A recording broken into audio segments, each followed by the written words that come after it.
Some little bug is going to find you someday. Some little bug will crawl upon you someday. Then he'll send for his bug friends and all your troubles will begin. Some little bug is going to find you someday. Learning to do knit checks in a systematic way can ease a lot of anxiety for families. Try not to spend more than an hour or an hour and a half on each head. And remember, when you're doing a head check, you're looking for the eggs, which are called nits. You're not looking for live lice. Lice are fast-moving and they hide. But don't worry about it, because you'll be getting the live lice with the olive oil. If you have trouble seeing the nits, try the Vision Visor. It magnifies 2.5 times at a distance of 8 inches, which is ideal for nitpicking. And us guys are always more willing to help if you let us use a tool.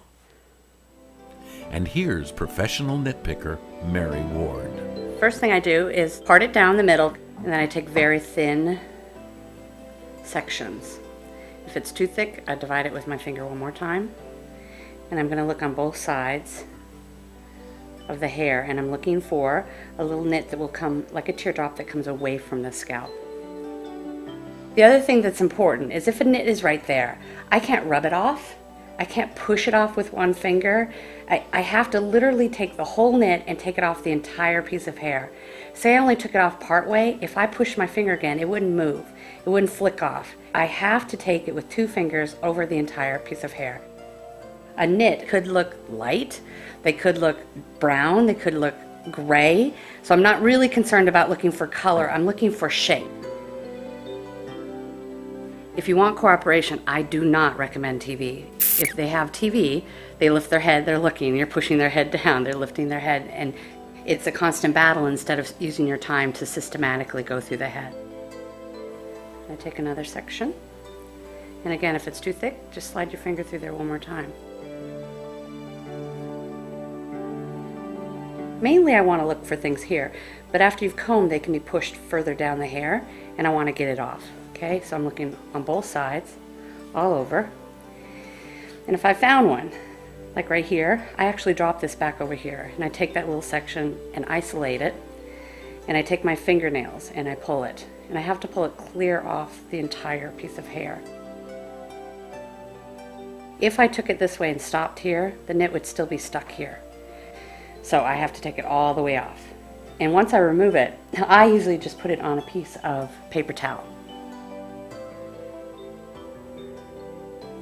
What I'm also looking for is little bites on the scalp, because that gives me a better idea of whether something's healing or getting worse.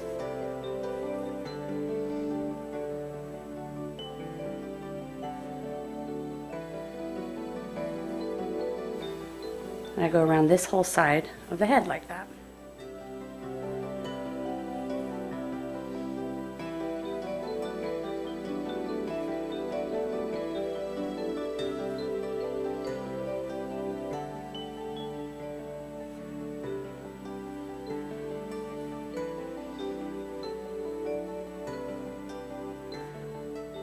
When I get to this part, I want you to turn your head just a little bit and move your kid's head any way you need to move it. I'm doing the same thing by the time I get to this part, but I might make smaller sections just because the hair is going to be cut differently when you get up here. And I keep what I haven't done on this side and what I have done over here. You can use a clip if that's easier for you.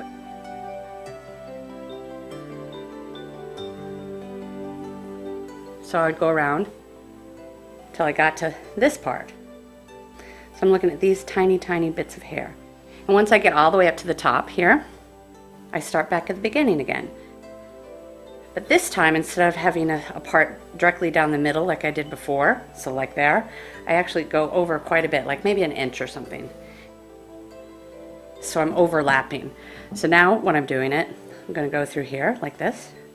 Remember, if it's too thick, make it smaller with your fingers. Look on both sides, and then I'm placing the hair this direction.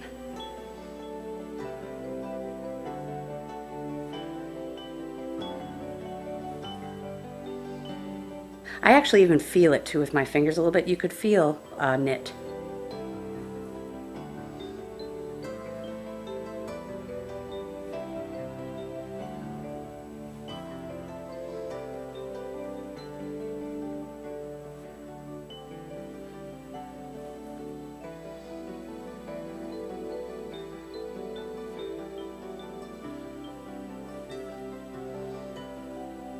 And again, remember back here by the ear, you don't want to miss any of these little pieces of hair here. And remember, most hair is cut differently up by the ear, so you take smaller sections instead of long sections. After I've spent about an hour covering the whole hair systematically, if I've found nits, I've pulled them off, I've put them on a piece of paper. What I do is I have them look straight up, and I kind of do it a little bit differently. I'm going to look again around the whole hairline, and I'm looking for little tiny ones that I want to pull off, because they kind of get lost when you're doing the other systematic head check. Looking all down here, so if I find any, I'm taking it off, okay? I also kind of just randomly go through now. And I usually try to concentrate where I found the most nits. So say I found the most nits right here. I might start over here and just kind of randomly pick up pieces. And I might find something and I'll take it off. So you've already done the hour and a half of systematic. Now you're kind of doing random, because you can catch things that you missed the first time doing that. And don't spend an hour and a half doing this part. This should be like maybe 10 minutes, maybe 15 if you're finding a lot. The little ones, like 4-year-olds or something like that, love goofy talk, and you get a lot of cooperation then. They just like you touching their head and talking to them. And also, you know, you can bribe them. I think it's okay to bribe. Say, once we're done, we're going to go do whatever that kid likes the best. Make your knit check a positive experience, because children will follow your lead. So the more relaxed you are, the more tolerant they'll be when it comes to having their head checked. Some little bug is going to find you someday. Some little bug will crawl upon you someday. Then he'll send for his bug friends and all your troubles will begin. Some little bug is going to find you someday. Da da da da da da da da da da da.